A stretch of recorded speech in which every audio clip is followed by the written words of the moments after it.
Hai murid-murid, hari ini kita akan belajar tentang sistem rangka manusia. Topik ini akan disampaikan oleh Profesor Bondmaster yang akan membimbing kamu memahami fungsi dan kepentingan sistem rangka dalam kehidupan seharian.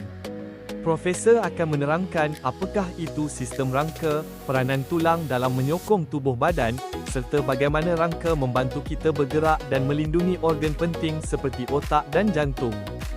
Dengar dengan teliti dan bersedia untuk belajar sesuatu yang menarik bersama Profesor Bondmaster. Abrakadabra! Hai semua, saya Profesor Bondmaster.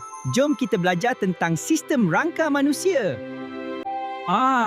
Sistem rangka ialah susunan tulang di dalam badan manusia. Ini ialah tengkorak. Tengkorak melindungi otak kita. Tulang rusuk melindungi organ dalaman. Tulang belakang pula menyokong tubuh kita. Tulang tangan dan kaki membantu kita bergerak dan bermain. Bolehkah kamu namakan rangka utama manusia? Sendi ialah tempat pertemuan antara dua tulang.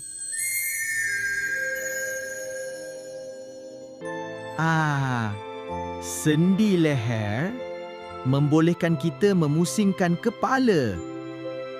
Sendi bahu dan tangan membantu pergerakan bahagian atas tubuh. Sendi lutut dan pinggul membolehkan kaki dibengkokkan dan diluruskan.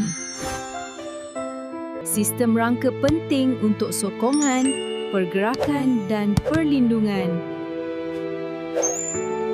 Harap semua dah faham sistem rangka manusia. Sampai jumpa lagi. Bye.